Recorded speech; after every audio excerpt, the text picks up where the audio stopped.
everyday things that we can talk about during the sales pitch. For example, like watching TV in bed, playing on your laptop, reading. Those are three major things that I like to talk about when I'm in the sales process. Is there something that you like to really kind of focus on? Well, the middle of the sale is where the fun happens. Right. The reality of it is, once you're in the middle of the sale, all of the rapport has taken place and you're maintaining that connection with your customer. It's important to remember to keep the focus on the customer. So what I like to do is I like to ask them, so what do you do? Do you watch TV or read in your bedroom? And by the way, I use that as a closed question too, because what I found is if you simply say, do you watch TV in your bedroom? What frequently happens is a customer will say, no, I never watch TV in my room. It's a terrible idea. You shouldn't do that. And they really do respond. I've actually been lectured. So what I like to do is I say, do you either watch TV or read a book in your bedroom? And what's funny is the people who don't watch TV will always brag about the fact, oh yes, I like to read before going to bed. It's a really good idea. Mm-hmm. As long as you can get them to talk about other things they do in their sleep system besides sleeping. And there's so many. There's, using the laptop you mentioned, reading, watching TV. Playing on your phone. Playing on the phone, you're right. Yep. Just answering, Facebook or Instagram or doing any of these things. The reality of it is, a lot of people are using their bedrooms now as more or less the room in the house to kind of relax. Exactly, and the gaming's a big thing now, so you can talk about playing video games. One major thing I like to do when I ask, do you watch TV in bed, do you play on your laptop, do you read? Aside from relating to that, I'll grab like a pillow box or some kind of POP or display, mm-hmm. and I'll actually put it in front of them and adjust them to where they can visually see. Let's pretend this is the center of your screen. Am I going up, down, back, forward? So now we're not sitting in the retail store anymore. They're actually visually picturing this product in their home, like incorporating it into their everyday lives. Yeah, great idea. Ryan, the reality of it when it comes to talking about asking your customer questions really boils down to no question is a bad question. No. Are there any questions that you like to use when you're communicating with a customer that you can use as qualifying questions outside of the normal, what size product you're looking for, Right, exactly. Yeah. And I think what you're getting at is trying to tailor the sales process to the customer. So like you're saying, the more questions you can ask, the better. And those questions might change depending on who you're talking to. If you see somebody, with running shoes on, you might talk about, do you run a lot? Are Sure. you active? Do you like to play sports? And then you can ask them personal issues. Do you have any back issues? Do you have any trouble sleeping at night? Is snoring an issue? Is acid reflux an issue? Circulation? So you can get into the health benefits of it. And then there's also little things like everyday things. Do we watch TV in bed? Do we play on our laptops? Do we read? I don't know one person that doesn't play on their phone in bed, right? Send Sure. their tweet out at night. Sure. Are there other ones that you like to focus on? Well, the idea is that the more questions you're asking, the better. Correct. What I try to do is, like you said, focus on what I think might relate to a customer. But one important aspect I would say is make sure that you're not becoming robotic. Don't come up with a script of 5 different questions that you ask each and every person.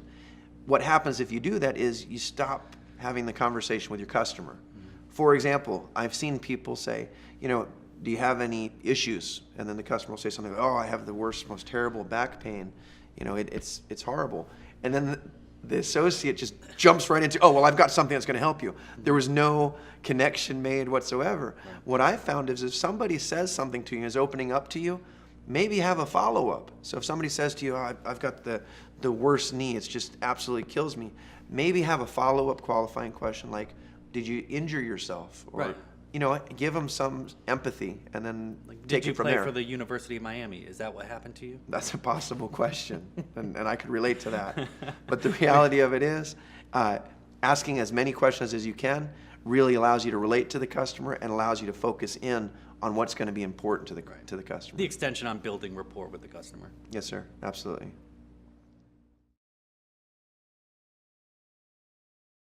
So, even in today's marketplace where there are so many reasons to use the adjustable base, the reality of it is the health benefits are still the most important aspect to why our customers are buying. Mm-hmm. So there's so many different health benefits. What's the one that kind of resonates with you the most? I like to talk about health in the total aspect of what people struggle with. So like a lot of customers struggle. They know what snoring is, Sure. right? They know what acid reflux is. They know what sleep apnea is. Those are the three that I mostly like to talk about because I can relate to them myself, and a lot of people can. So I like to talk about the head up and how do you lift the head up. Even about 7 degrees can open up your airways about 67%. Wow. So it helps with things like sleep apnea, snoring, acid reflux. And I'll verbally say those 3 things. And if it's a trigger with the customer at that point, they'll start asking questions as well. And you can talk about CPAP machines and really dive into Sure. what their individual struggles are. And I think that's a great point. Again, we keep reflecting upon the idea that the more we're getting feedback from the customer, the easier it is for us to relate to our product. Anecdotally, many customers will tell you that they sleep in an upright position. A lot of people aren't even using their mattresses at home. Instead, what they're doing is they're sleeping in lazy boys. The reality of it is, people are doing that because it's much more comfortable for their airwaves, as you pointed out, as well as having acid reflux. Being in an elevated position alleviates both of those issues. Well, wouldn't it be great if we could get them back in the bedroom so that they can actually sleep in a supportive sleep system? And the reality of it is, once you use an adjustable sleep system, you can sleep in an elevated position, which will do the very things that you're mentioning. And in basic terms, the reality of it also is, adjustable sleep system, we know will help you sleep better. Gives you more support, takes the pressure off of your back, allows the circulation to circulate a little bit better. And at the end of the day, sleeping better is in itself a health related process. Exactly.